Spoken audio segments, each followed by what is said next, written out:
In the remote, frostbitten reaches of northern Norway, where the land meets the tumultuous Norwegian Sea, life is a constant negotiation with nature. Here, every dawn brings a fresh challenge, and every fisherman a quiet courage. Elias Andersen, a man whose face was etched with the wisdom of 60 winters and countless voyages, knew this dance intimately. His livelihood, like that of generations before him, depended entirely on the sea's unpredictable bounty, and its equally unpredictable wrath. His small fishing boat, the Sea Serpent, was more than a vessel, it was an extension of his very being, a lifeline in the vast, cold expanse.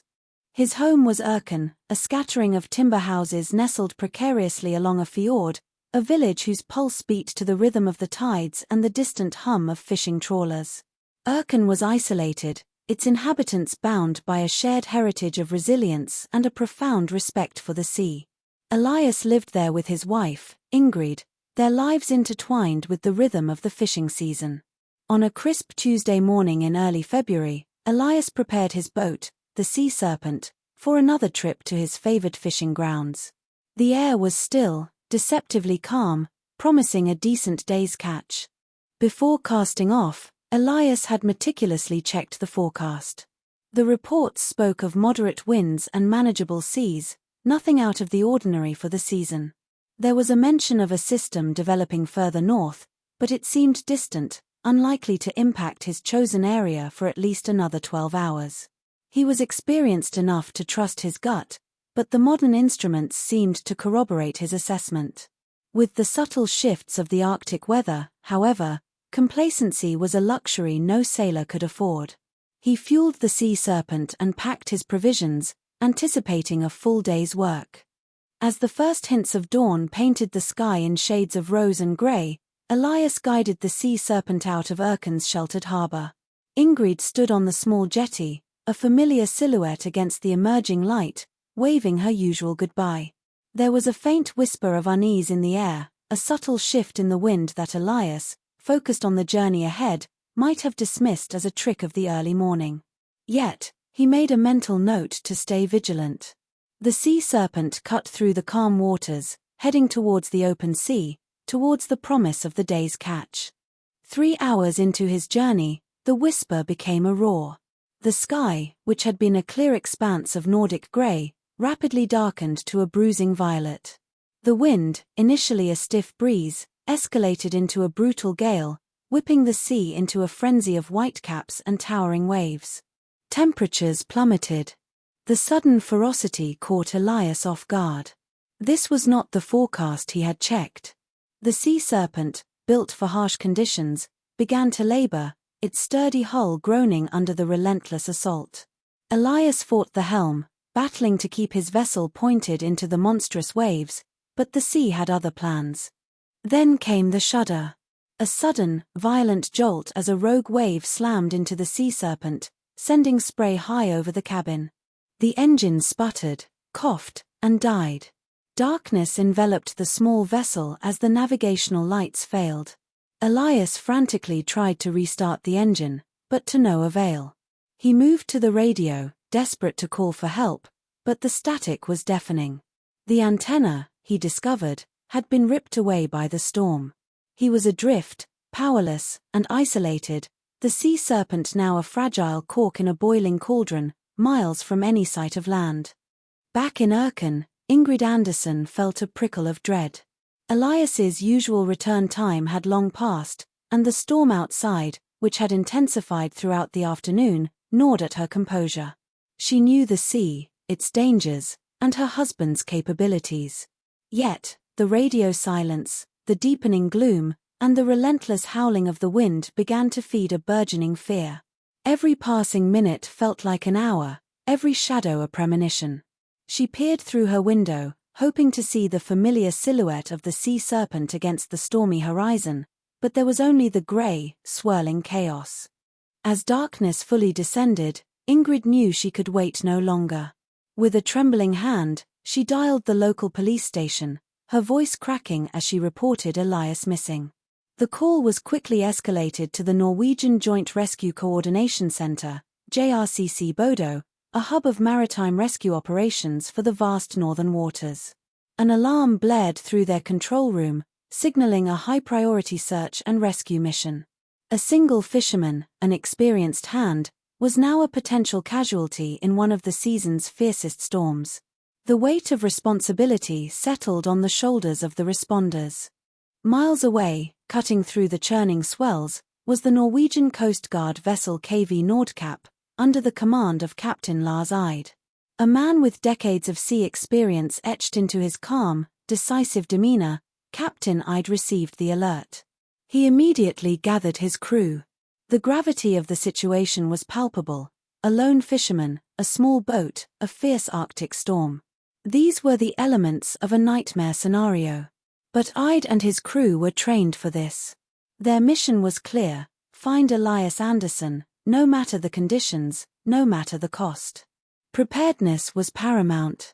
The KV Nordkapp changed course, its powerful engines pushing against the relentless waves, heading towards the estimated last known position of the sea serpent. The search area was immense, encompassing hundreds of square miles of frigid, tempestuous water. Visibility was severely limited by heavy snow and sea spray, reducing the effective range of even the most sophisticated radar and thermal imaging. Every hour that passed made the task more desperate. The crew scanned the dark, churning expanse, their searchlights cutting narrow, fleeting paths through the swirling blizzard, searching for any sign of Elias or his vessel. In the Arctic, exposure to cold water brings a brutal urgency. Even in survival suits, the human body cannot withstand the frigid temperatures for long. Hypothermia sets in rapidly, stealing warmth, then consciousness, then life itself. Elias, if he were still alive, would be fighting not just the storm, but his own body's desperate struggle to maintain core temperature. The medical team on the Nordkapp prepared for the worst, knowing that every minute lost in the search drastically reduced the chances of finding Elias alive, or even finding him at all. The cold was a silent, relentless enemy. Back in Urken, the village refused to simply wait. Astrid Svensson, a local teacher and community organizer, rallied the town. She set up a makeshift command center in the village hall, coordinating volunteers to patrol the accessible stretches of coastline and set up lookout points on higher ground. Hot coffee and food were prepared, offering small comfort against the biting cold. News spread quickly, and soon, calls of support came from neighboring towns. The spirit of the Arctic communities, forged by generations of hardship, shone brightly. They were Elias's family, and they would not give up. Meanwhile, Elias endured. Trapped in the darkened, ice-encrusted cabin of the sea serpent, he fought a lonely battle. He bailed water that seeped in, huddled in layers of wet clothing, and rationed the last of his coffee and a few dry biscuits. The cold was a constant ache, and the ceaseless pitching of the boat threatened to dislodge him. Despair was a seductive whisper, but the thought of Ingrid, of Urken, ignited a stubborn flame within him. He clung to survival with the fierce, unyielding will characteristic of those who live by the sea, remembering every trick learned over a lifetime. Hours crawled by, blurring into the long, dark Arctic night. Then, a flicker. On the Nordkapp's bridge, a young radar operator caught a faint, intermittent signal. Barely a blip, almost lost in the storm's electromagnetic interference. It was consistent with a distress beacon, weak but persistent. Captain Eide ordered an immediate course adjustment, and the ship's most powerful searchlights concentrated their beams. A rescue helicopter, dispatched from a nearby base despite the conditions, reported a distant, fleeting visual contact, a dark shape against the churning white. Hope, fragile yet fierce, began to ripple through the rescue teams. As the KV Nordkapp pressed closer, guided by the increasingly clear beacon signal and the helicopter's persistent overhead reports, the impossible became real. There, amidst the chaos of the storm, was the sea serpent. Adrift, battered, and encrusted in thick ice, she was barely distinguishable from the white-capped waves. The relief aboard the Nordkapp was immense, but fleeting. Finding Elias was one thing, rescuing him from the grip of the furious sea was another challenge entirely. The boat was dangerously close to capsizing, listing heavily in the colossal waves. The true test was yet to come. Captain Ide began the most perilous maneuver of his career. Bringing the massive KV Nordkapp alongside the small, pitching fishing boat in a storm of this magnitude was fraught with danger.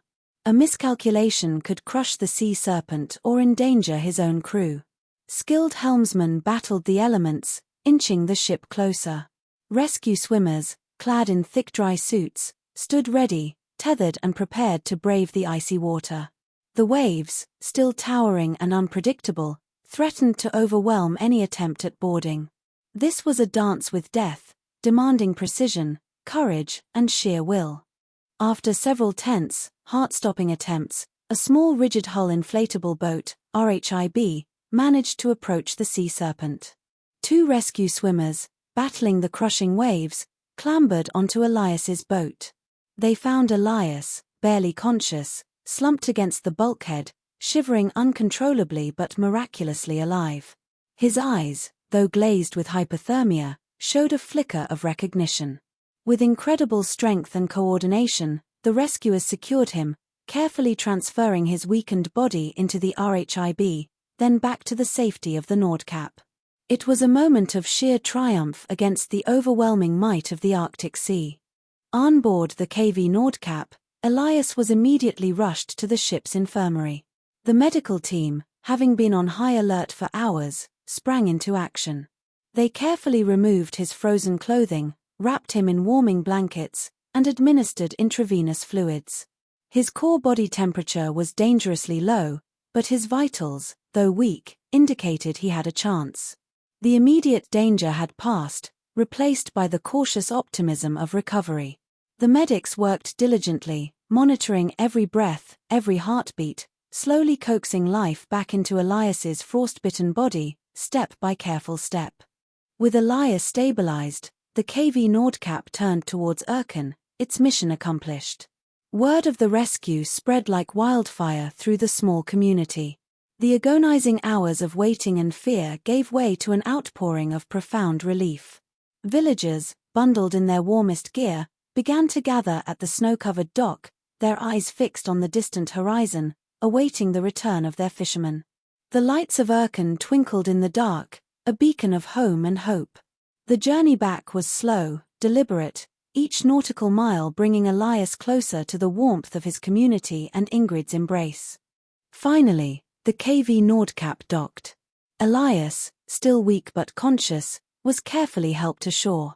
The moment he saw Ingrid, waiting anxiously at the pier, the tears flowed freely.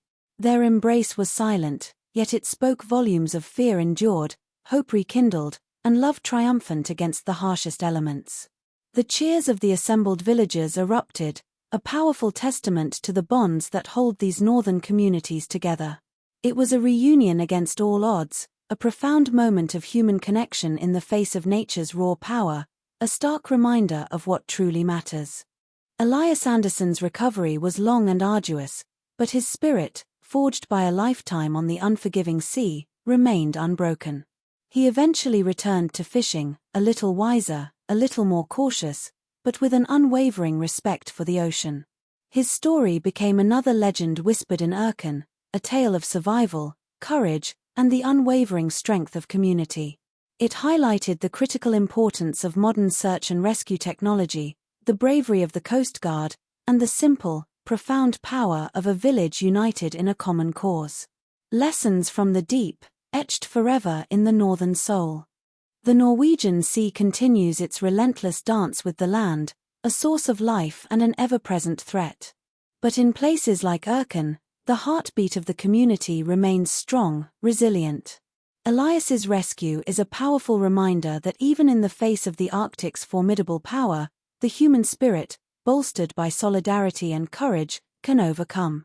It's a story not just of survival, but of the enduring connection between people and their environment, a testament to the fact that in the frozen frontiers of northern Europe, humanity thrives through mutual support, vigilance, and an unbreakable will to endure.